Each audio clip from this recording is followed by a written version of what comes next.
Hi, welcome back to Lifting Depression. At this point in my normal practice, I would be asking you how the last treatment went and how you've been since we last saw each other. Whether you've written any positive changes on your list and what they were likely to have been. But given that I can't do that in this program, I'm going to have to ask and answer questions from my own experience. I would like to start with those who may not have noticed any particular benefit at all from the first treatment. For some of you, this program may simply not be able to help. If that's the case, I'm truly sorry. Having said that, I would remind you that some people do not begin to respond to the treatment until after 2 or 3 sessions. Also, if in the past you've been very good at being negative about most things, you may have actually improved a little, but not yet been able to notice. Maybe you need another treatment or 2 before the changes are big enough for you to become aware of them. If you choose not to continue, I'd quite understand, but I encourage you to keep going. You've still absolutely nothing to lose other than a little of your time, and I still believe I can help you. Then there are those of you who have noticed some improvement in your condition, perhaps a little, where some are perhaps much more.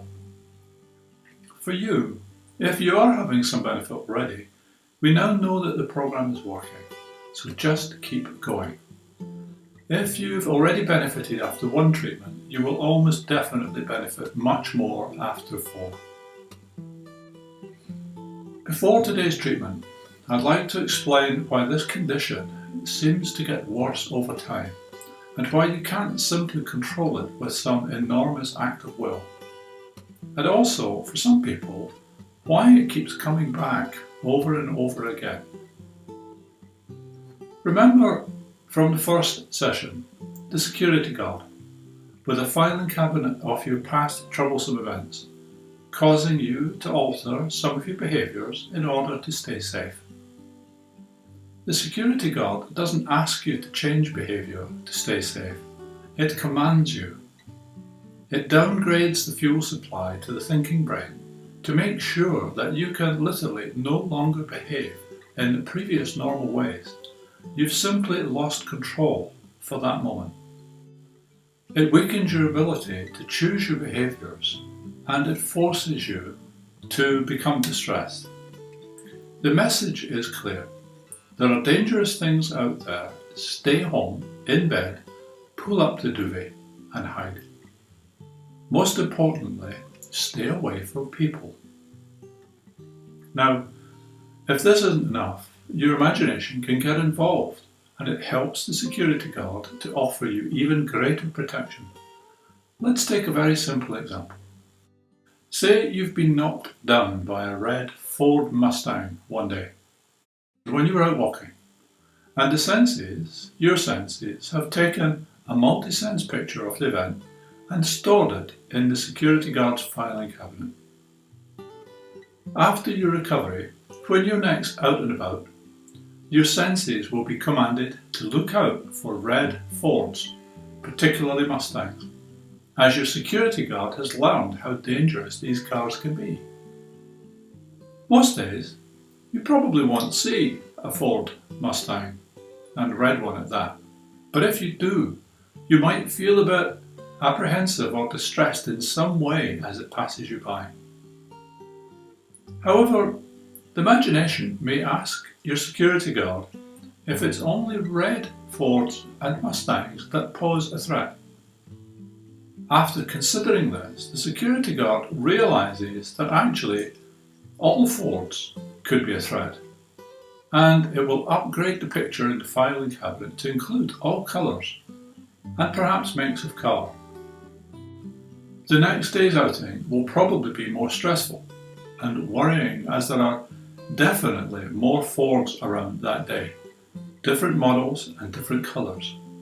Your alert level has gone up and you are finding that you're worrying more and more and beginning to feel quite low.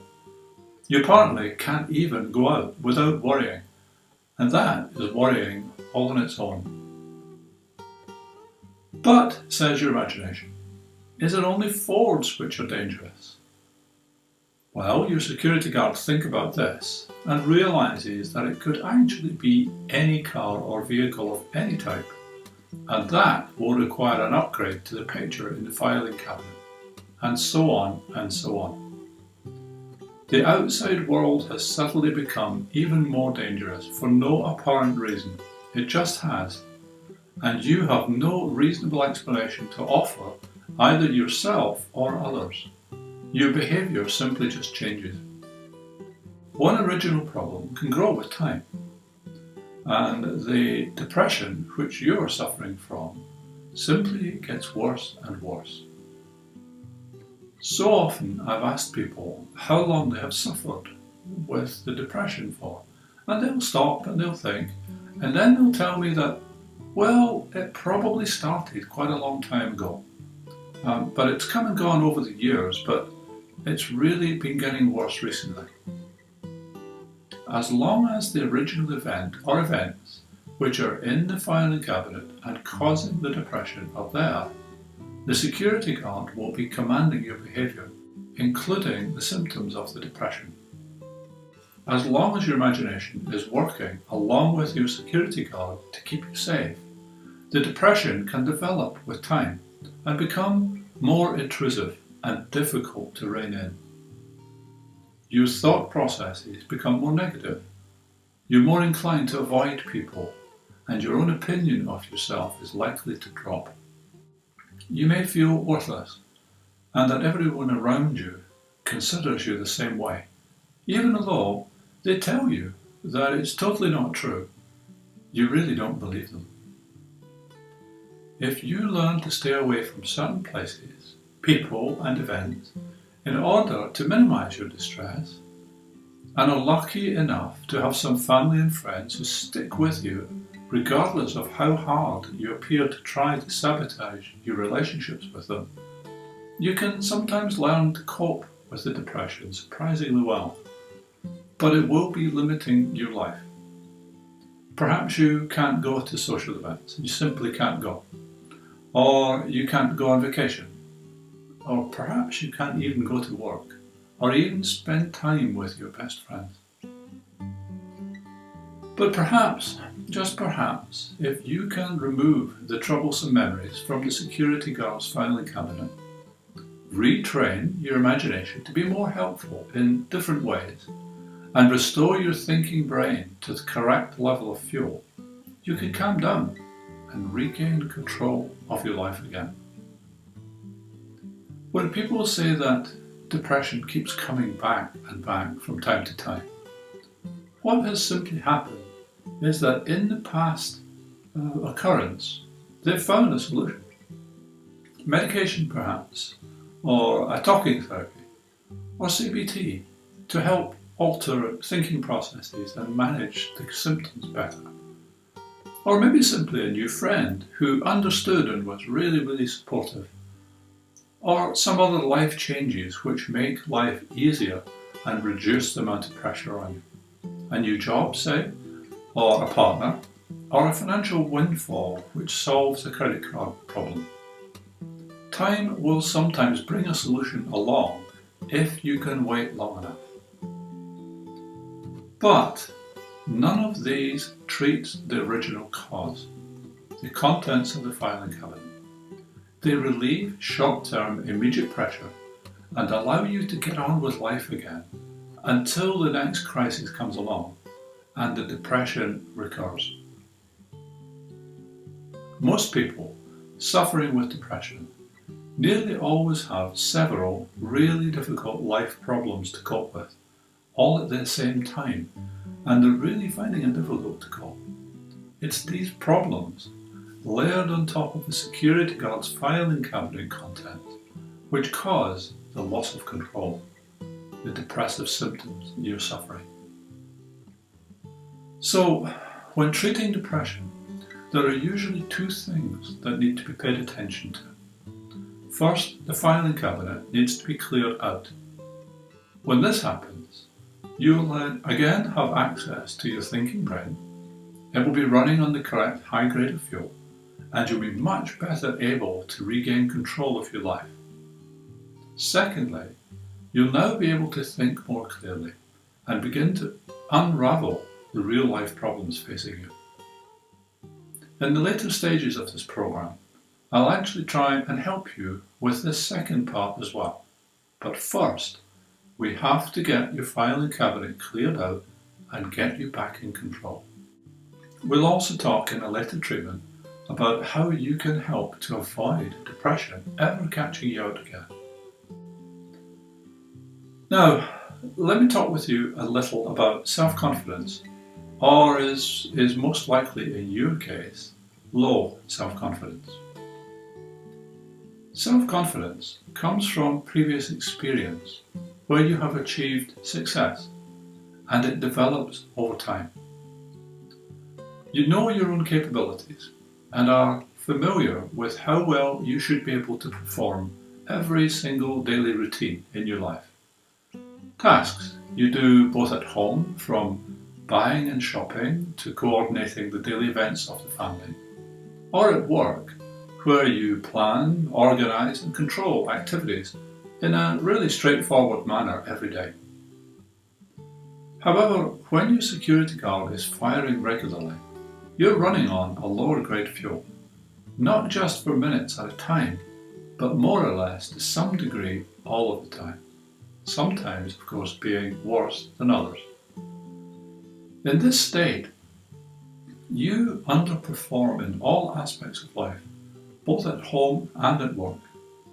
And remember, when your security guard is firing, it floods your whole brain with low-grade fuel. And that means that you will have trouble accessing any of the skills which you would normally have available to you and take for granted. All of your skills are still there, but they're all running on the wrong fuel. They're awkward, clumsy, inefficient. They simply don't work as well as they should. Let's think of a few examples. Multitasking. You probably find yourself simplifying things and taking them on one at a time, instead of doing several things at once, which you simply can no longer cope with. Relaxing may be virtually impossible much of the time. Even when you're on your own at home and under no apparent pressure, whatever, your imagination may simply create future things for you to worry about. Or perhaps have you worried about what you have or have not done earlier that day. Communication. You'd probably rather not talk to anyone at all, never mind talk over the day's events with each member of the family, or attend that important business meeting you would normally enjoy. Concentration. You probably find it difficult to concentrate, even on your favourite television programme, or while reading a book you would normally enjoy. Planning. There may be times when you would be unable to plan your way out of a paper bag. So planning the daily activities for even yourself might simply be too hard for you. Never mind your staff at work or family at home. Social skills. There will be times when you would just prefer to go to bed rather than go out with friends, even your best friend. You may even be refusing to answer their calls when they leave messages. Motivation. You may well have trouble getting out of bed and probably do not look forward to the day. Now, when you're like this, running on the wrong fuel, everything is just so hard and it takes so much out of you. It can be emotionally, mentally, and physically draining. You know what you're normally capable of, but you can't deliver. And what's worse, you don't even understand why not. And this is what causes you to lose self-confidence. You no longer know what you're capable of. You can't trust yourself. If this were to last only for a day or two, you'd probably battle through somehow, and your self-confidence would quickly recover afterwards. But if this goes on for days, weeks, months, or even years, your self-confidence can only go one way, down. As if this weren't bad enough, this drop in your self-confidence is accelerated by another change which takes place when you're running on low-grade fuel. Your brain is too inefficient to handle the complexity of daily life, and it switches into a much more simplistic mode of thinking. It begins to think in very black and white terms, with more emphasis on black, where the world seems to be a much more threatening place than it actually is. So, with your confidence already dropping due to your skills not working as well as you know they should, and you not being able to understand why, we now also have simplistic negative thinking taking place, and your self-confidence can very quickly drop to an all-time low. If you think about your own thoughts and behaviours recently, you'll probably find that there have been times when you've opted for simple solutions rather than get stuck into the real complexities of an issue. You may even have had family or friends challenging your decisions because they're too simple. When thinking in this fashion, it's almost impossible to have a high level of self-confidence, and virtually everyone suffering with depression will have low self-confidence to some degree. Don't worry about this. It's a symptom of your condition, and it will disappear naturally when your condition is relieved. Now, let me go back to how you managed with the first treatment for a moment. The relaxation. You may have managed this really well, or you may have struggled to relax.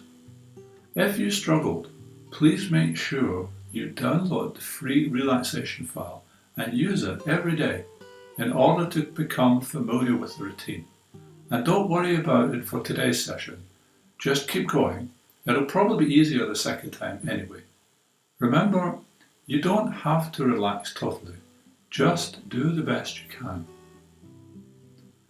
You may have enjoyed the background music and found it soothing and restful. Or perhaps you may have found it disturbing. If it's the latter case, you'll likely find that familiarity alone in this and the future sessions will help you to alleviate that disturbance, and it will become much more comfortable quickly. But also, there's a part of your mind you can use here, a part which is capable of tuning out unnecessary noise. For instance, if you live near an airport, it doesn't take more than a few days or a week or two before you no longer notice the planes overhead every 30 seconds. The simple repetition of the music is an intended part of the program. Your mind will adjust. With the rewind television screen process, there are many different responses to this. You've been able to recreate troublesome memories on the screen perfectly, perhaps, and have managed to see them go backwards. Or you may have only seen flickering images and have had no idea of whether they're going backwards or forwards. Or again, you might have seen virtually nothing or very little at all and found your mind doing something totally different. Whatever your rewind experience has been, as long as you've had some benefit from the first treatment, you're doing fine. Don't worry about what you see or don't see on the screen. Just run the process and do the best you can.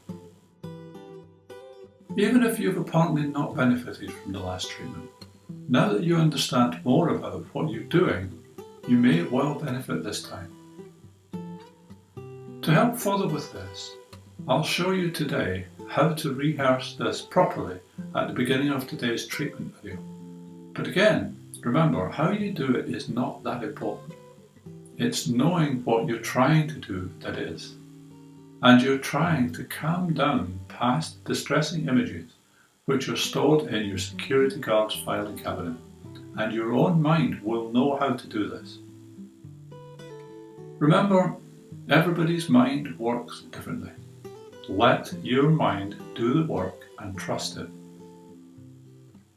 Now, before we do anything further today, I suggest you take a couple of minutes to get up and move around and stretch a little. And then, when you're ready, go on to the treatment video and I'll see you there. Bye for now.